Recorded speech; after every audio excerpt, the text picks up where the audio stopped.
Welcome to another video review by Icy82. Look at this. She's here. She's finally here. Hooray! The Class 85 by Bachmann. Wow. I actually popped into the shop, Trident Trains actually, to pick up a Class 08 because everyone's been telling me about the Hornby Class 08 and how ace it is. And I saw this instead and I thought, no, I've got to get this. I've been seeing this on the back of Hornby Magazine and Model Rail for months and thinking, wow, that looks smart. And my list of electric locomotives is pretty thin, so it's nice to get an addition to the electrics and to bulk up my choice a bit.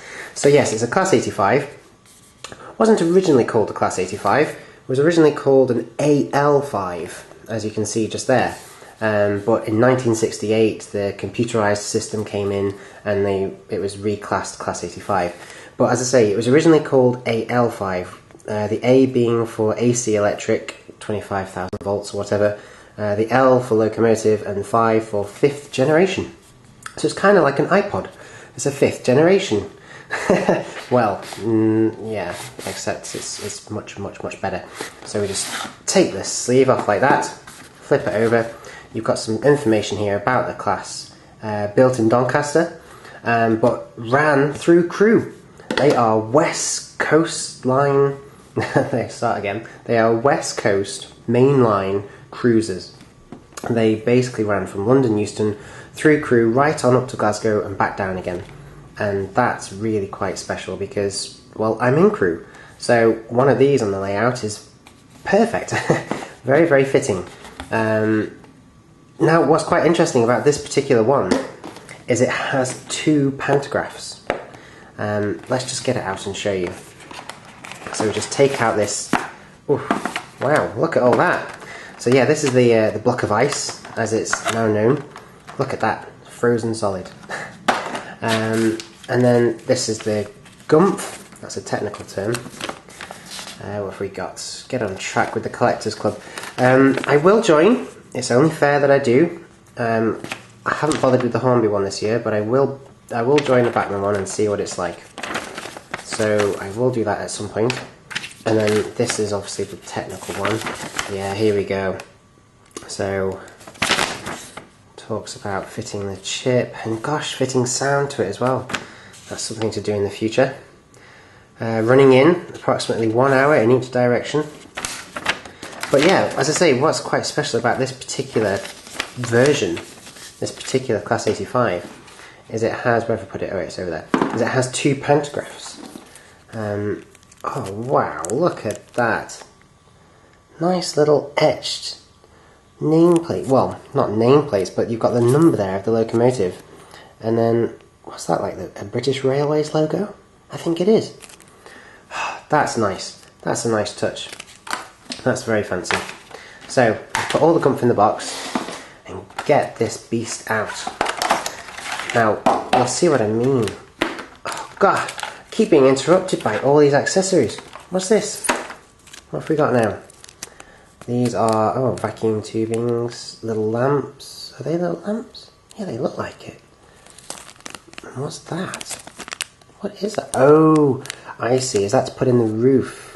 Yeah, because you can, I think the switch for the lights and things is in the roof, and I think that's probably what covers it up, maybe. I'm not too sure. Let's just open it and see. Let's open it. Oh, wow. Wow. Look at this. Gosh. That is stunning. This is absolutely beautiful. I mean, I have so few AC electric locomotives like this. And this is stunning. I think they're under here. Is it? I think the switches are under. Yes, I'm sure they are. I'm sure that somewhere in the roof you access. There we go.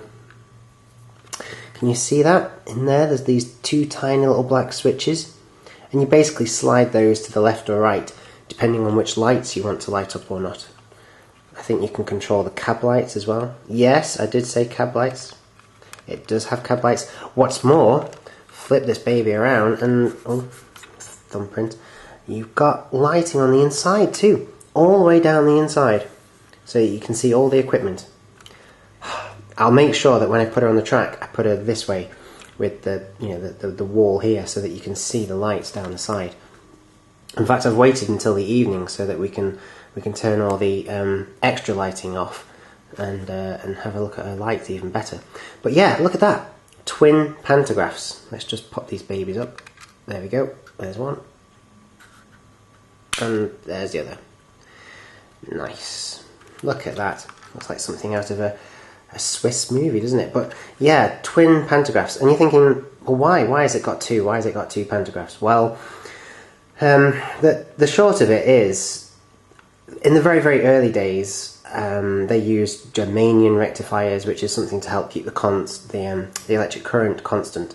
And the equipment back in those days wasn't very reliable. It wasn't very good. They were still new. This whole electric thing was brand new. And so, to increase the reliability of the locomotive, they fitted two, just in case one of them failed, or in case one of them got damaged.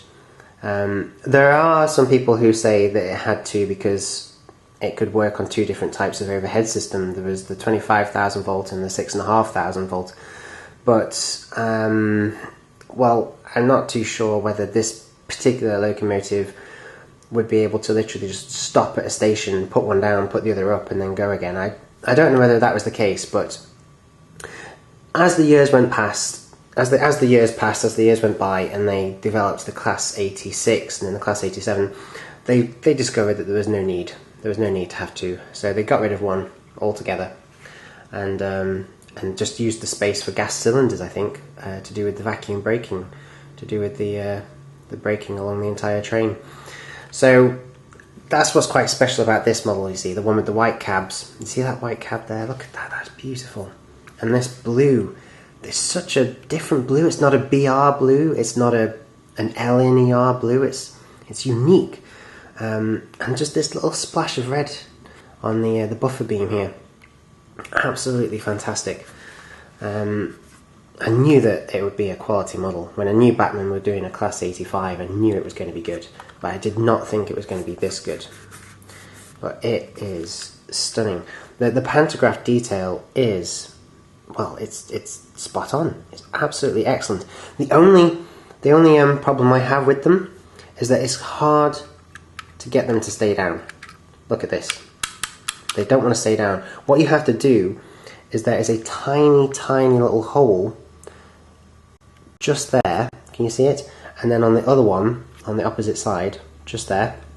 And you have to kind of hook that little hole into a tiny little pin that's just in there. And that keeps them down. But that's really, really, really fiddly. It took me about 5 minutes to get just one of them to stay down. And as you do it, like, you're putting all of this under tension and you're scared you're going to snap something or break something off. So that's my only criticism. That's my biggest criticism with the model, that it's really, really hard to get the pantographs to stay down, because you might want it that just one stays up. I don't know. Please let me know what's prototypical. What is correct? Does it have them both up all the time? Did it only ever have one up? I really don't know. This is brand new to me. This class of locomotive is brand new, and I don't have very many electric locomotives like this, because there weren't many about, were there? And not many of them have been modelled. I think the Class 86 has just been done by Haljan. That's really rather nice. I need to do a video on that. But yes, as soon as I saw this, I thought, yeah, you've got to get this. Just look at that. That is beautiful. The rest of the detail is amazing. We've got rivets all the way down the side of the body. You know how I like my rivets. The window wipers on the windows, proper window wipers.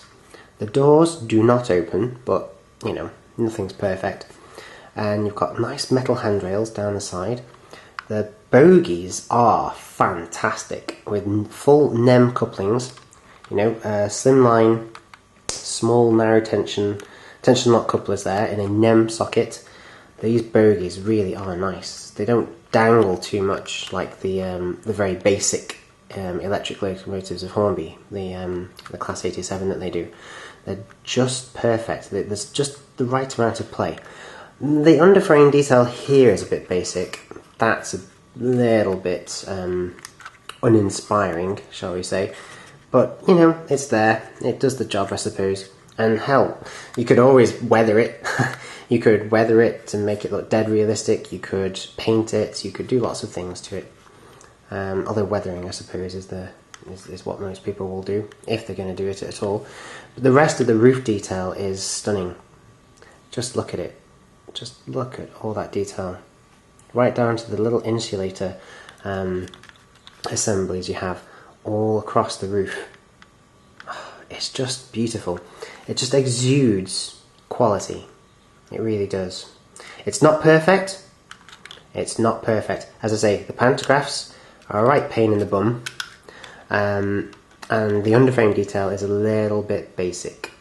But apart from those two things, it's fantastic and a very, very welcome addition to my fleet. And what's really nice about this particular livery, because it's so early, I mean, this was early 1960s, my dad was just a little boy when these were running around, is that I can get these to pull a whole rake of maroon coaches. Yes, that's right, maroon coaches with an electric locomotive. How about that?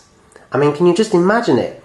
I could have like the Evening Star or something steam into one platform, pull up, disconnect from her coaches, she goes off into the shed, this turns up, couples up, and then takes them on for the next part of the journey. Wow! Amazing. And it's totally okay. It's totally prototypical. No one's going to moan at you for doing that. It's totally okay to do that. It happened. That really happened. Anyway, enough talking. You're just thinking, Will, shut up and run her. So I will. I'm going to put her on the track and see what she runs like. Okay, so here I am at the layout along with this newly claimed World Heritage Site, which is the skirting board there. Yep, honestly, it's not mine now, can't touch it. It's apparently a World Heritage Site. So that could be a problem when redecorating. But never mind, I'm going to put the Class 85 on this way because the little guys that sit in the front, they're only in this end. They're only in this cab end. There's no people in the other one. And yeah, not prototypically. I'm going to get it to go that way again. I just prefer the camera shots I can get when I send it in that direction. I have to get a whole load of different type of camera shots when I send it in the other direction. And I don't think they're as good. But I don't know, maybe I'll just mix it up a bit. Maybe I'll do some locomotives going that way, which is correct, and some locomotives going this way, which is incorrect. Just to annoy all the people that like everything to be perfect. So there we go. I'm only having fun. And we're only testing her, aren't we? We're only running her in and seeing what she's like. She's not been running yet. She has been tested in the shop, but I've not actually tested her on this layout and ran her properly. Well, no, that's tell a lie. She has appeared on this layout in the previous video, the cleaning video, just as a little teaser there, but she's not actually run around the whole thing properly, so this will be her first time. Power's in, juices on, current's flowing, pick a direction. Now, I'm not too sure what's going to light up, I've forgotten. And, oh, look, what did I say? I said I'd put it on this way for you. I tell you, I'm going to have to send it that way now, aren't I? I'm going to have to, because our little guys are now at this end again. Right. Those wheels seemed really easy to get on. Yeah, but they are on. Yep, definitely on. Okay, I'll get her going that way then. And I'll just have to do the best I can with the camera shots. But you're going to see all this light up. And there should be a red one at the back, and there should be a white one at the front. I almost said blonde then. There's little hairs on my hand. Okay, direction picked. 3, 2, 1, go.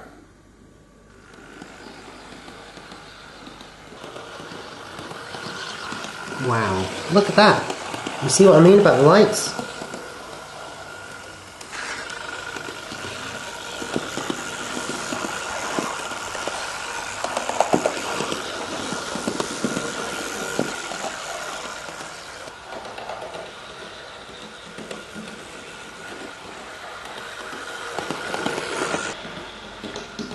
Just watch for the head code. Can you see the head code lit up? Okay, I thought it would be headlights that she has. But no, she doesn't. She has a head code. You know the head code area at the front there? That lights up.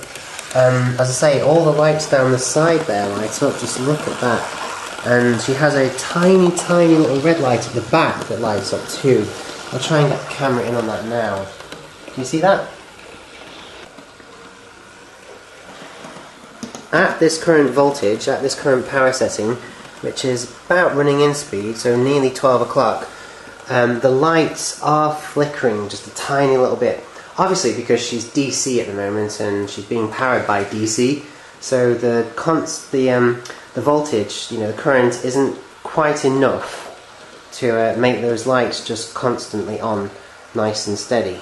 But once I chip her, because she is DCC ready, 21 pin I think, I'll be able to control the lights independently, so that'll be really good. Maybe if I run her in and then run her in the other direction too, I can make her go a little bit quicker, and then the lights will be constant. So I'll leave it a little bit of time, come back, and then we can just see how bright they really are.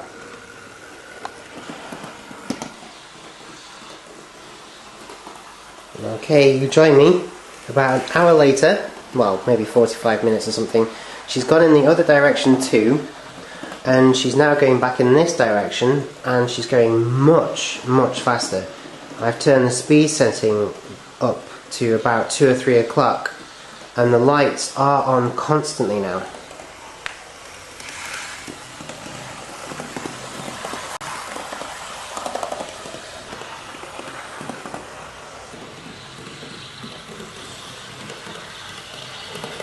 Okay, I just want to show you how smoothly she comes to a stop as well.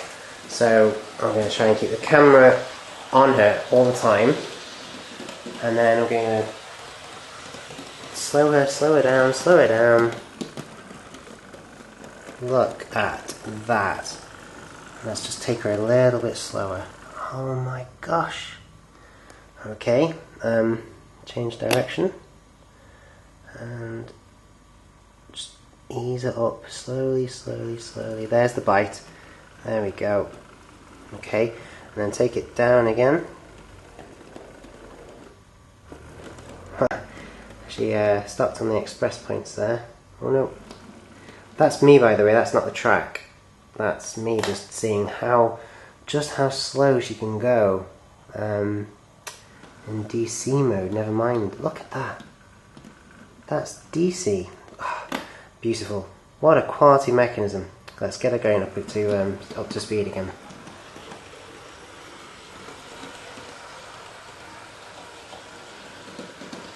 Yeah, this is one excellent model.